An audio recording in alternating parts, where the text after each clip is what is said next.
It has been 151 days since Congress and the president passed a bipartisan gun law. Yeah, and in that time, there have been 236 mass shootings. That is according to the Gun Violence Archive, and those shootings with a minimum of 4 victims shot.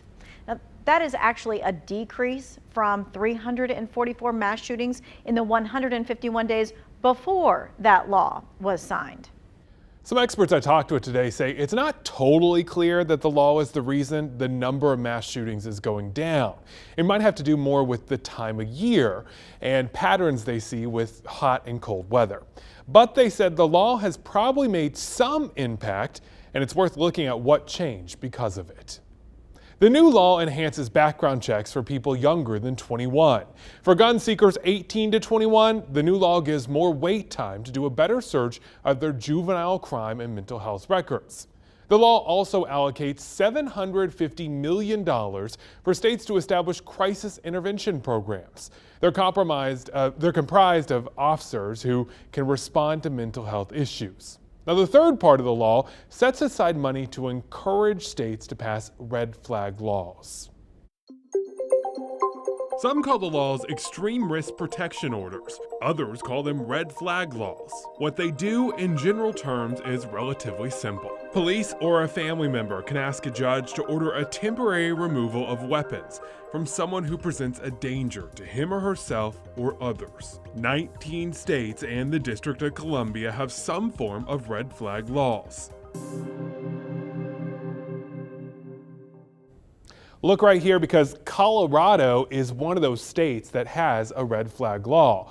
But the mass shooting there this past weekend is raising its own red flags about how well that system works. The man suspected in the shooting at the Colorado Springs nightclub, Club Q, faced allegations in June 2021 that were serious enough to seek a court order to remove weapons from his possession. But our Tegna station in Denver found there were no records showing that anyone ever tried to do that. And it's not the first time we heard of these problems. Here's CBS News investigating.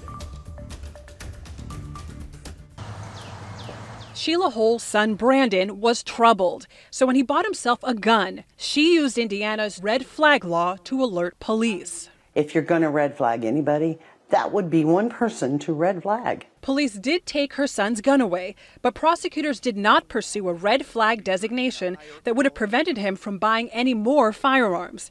He went on to buy 2 assault rifles a few months later and used them last year to storm this FedEx plant, killing 8 before killing himself. I won't grieve his death because he made a choice to take others.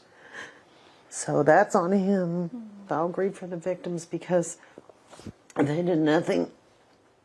Indiana is one of 19 states that empowers a judge to take away a firearm from anyone who poses an extreme risk to themselves or others.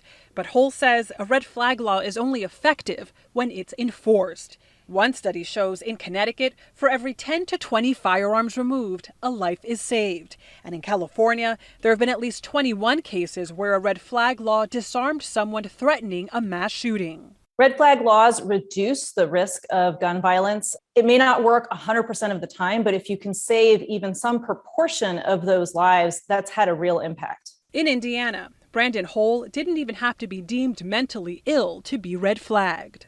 Do you think the victims would have been alive if this red flag law worked? I believe that 100%. Well, President Joe Biden summed up the impact of the new gun law when he wrote this today. This year, I signed the most significant gun reform in a generation, but that is not nearly enough. We must take greater action. Greater action because shootings keep happening. Well, last night, investigators say a store manager at a Virginia Walmart shot 10 people, killing 6 of them. Many more barely escaped the violence. He killed a couple of people. By the grace of God, I made it, and all the other people I knew made it. Literally just walked out the place he shot up. Virginia's governor noted this is the second mass shooting in that state in recent weeks. Earlier this month, a gunman killed 3 people at the University of Virginia. That absolutely brings with it a sense of anger, a sense of fear, a sense of deep, deep grief. Experts say the best way to deal with that fear is to make a plan about how to protect yourself if a shooting happens. WFMY News 2's Hunter Funk talked with law enforcement to help get you prepared in case the worst does happen. Remember, every second that you delay in your response, your chances of survival are very, very slim. Forsyth County Corporal Butch Moore says in deadly situations he's seen, it starts with denial. I can't believe this is happening. Then deliberation. That's when you start to consider your options. And finally, making a decision. Where you decide, hey, I'm going to go do this if this happens. He says it's important to do all of this quickly. Moore says the average response time for EMS is 3 minutes, so every second leading up to that matters. You don't want to just stand here and look and just be frozen. That's the worst thing we can possibly do. So don't get stuck on denial, don't get stuck on deliberation, immediately seek cover so that you can be safe. Moore says every time you go to an event, make a plan. If it's indoors, find your exits and hiding places. If it's outdoors, keep your eyes and ears open and look for places you can take cover that will protect you. If you have to run, he says, do so in a zigzag motion, making yourself a tougher target. If you've trained, those options come very quickly. Also, make a plan with your family. Use a keyword so that everyone knows it's an emergency situation. And don't look at others. If there's a danger or threat, go with your gut instinct. All these things make our families safer and make us more aware of our environment.